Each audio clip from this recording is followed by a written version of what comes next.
ప్రభు యేసుక్రీస్తు నామములో మీ అందరికీ శుభములు. పునీత బప్తిస్మ యోహాను గారి మహోత్సవము. నేను నిన్ను జాతులకు జ్యోతినిగా నియమింతును. అప్పుడు నా రక్షణము నేల అంచుల వరకు వ్యాపించును. మొదటి పఠనము యెషయా గ్రంథము 49వ అధ్యాయము 1వ వచనము నుండి 6వ వచనం వరకు. ద్వీపములారా నా మాట వినుడు, దూర ప్రాంతపు జాతులారా నా పలుకులాలింపుడు. నేను తల్లి కడుపున పడినప్పటి నుండి ప్రభువు నా నామము జ్ఞాపకము చేసుకొనెను.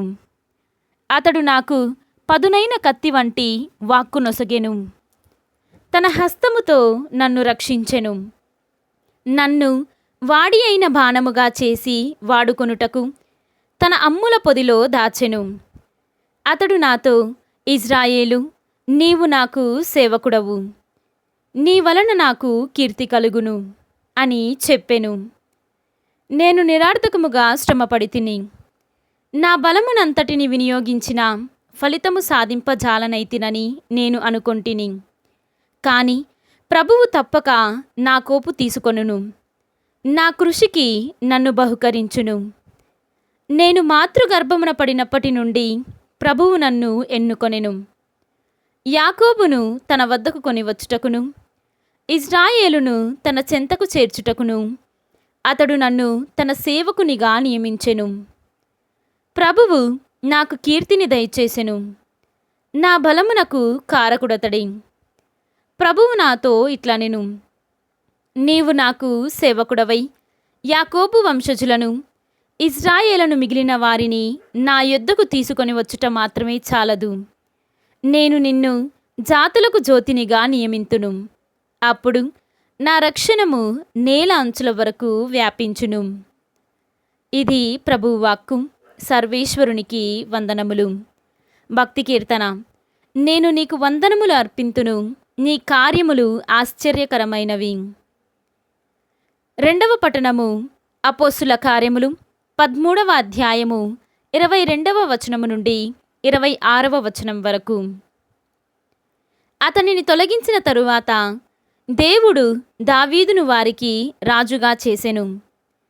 దేవుడు అతనిని గురించి చెప్పినదేమనా, ఈశాయి కుమారుడు దావీదు నాకు ప్రియమైన వాడిని కనుగొంటిని. ఏలన అతడు నా చిత్తమును సంపూర్ణముగా నెరవేర్చును. దేవుడు తాను వాగ్దానము చేసిన ప్రకారముగా దావీదు వంశయుడైన యేసును ఇశ్రాయేలు ప్రజలకు రక్షకునిగా చేసెను. యేసు రాకడకు పూర్వము పాపముల నుండి మరలి బప్తిస్మము పొందుడు అని యోహాను ఇశ్రాయేలు ప్రజలందరకు బోధించెను. యోహాను తన పనిని ముగించుచు జనులతో, నేను ఎవరినని మీరు తలంచుచున్నారు? మీరు ఎదురుచుచుచున్న వ్యక్తిని నేను కాను. ఇదిగో, ఆయన నా తరువాత రాబోవుచున్నాడు. ఆయన కాలి చెప్పులను విప్పుటకైనను నేను యోగ్యుడను కాను అనెను. సోదరులారా, అబ్రహాము వంశస్థులారా, దేవుని యందు భయభక్తులు కలిగిన వారలారా, ఈ రక్షణ సందేశము పంపబడినది మన కొరకే. ఇది ప్రభువాక్కు. సర్వేశ్వరునికి వందనములు. ఈనాటి సువిశేషము పునీత లూకా గారు వ్రాసిన సువిశేషము 1వ అధ్యాయము 57వ వచనము నుండి 66వ వచనము వరకు మరియు 80వ వచనము. ప్రసవకాలము రాగానే ఎలిజబెత్తమ్మ కుమారుని కనెను. ప్రభువు ఆమెయందు గొప్ప కనికరము చూపినని విని ఇరుగు పొరుగువారు బంధువులు ఆమెతో కలిసి సంతసించిరి. 8వ నాడు ఆ శిశువునకు సున్నతి చేయవచ్చిరి. తండ్రి పేరుననుసరించి జకరియా అను పేరు పెట్టదలచిరి.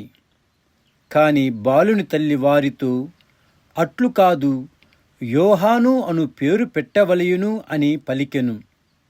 అంతట వారు, మీ బంధువులలో ఆ పేరు గలవారు ఎవ్వరూ లేరు గదా అని, శిశువునకు నీవు ఏ పేరు పెట్టగోరుచున్నావు అని సైగలతో తండ్రిని అడిగిరి. అతడు పలక తెప్పించి వాని పేరు యోహాను అని వ్రాయగా వారందరూ ఆశ్చర్యపడిరి. వెంటనే అతని నోరు తెరవబడి నాలుక పట్టు సడలి దేవుణ్ణి స్తుతించుచు మాట్లాడసాగెను. ఇరుగు పొరుగు వారు ఈ అద్భుతమునకు భయపడిరి. ఈ సమాచారము యూదయ పర్వత ప్రాంతమందంతటా వ్యాపించెను. ఈ విషయముని వినిన వారందరూ ఈ పసిబాలుడు ఎట్టివాడగునో అని మనసులో అనుకొనిరి. ఏలన దేవుని హస్తము అతనికి తోడై ఉండెను. ఆ బాలుడు వృద్ధి చెందుచు ఆత్మయందు బల సంపన్నుడాయెను. ఇశ్రాయేలు ప్రజలకు ప్రత్యక్షముగా ప్రబోధించు వరకు అతడు ఎడారిలో ఉండెను. ఇది క్రీస్తు సువిశేషము. క్రీస్తువా మీకు స్తుతి కలుగునుగాక.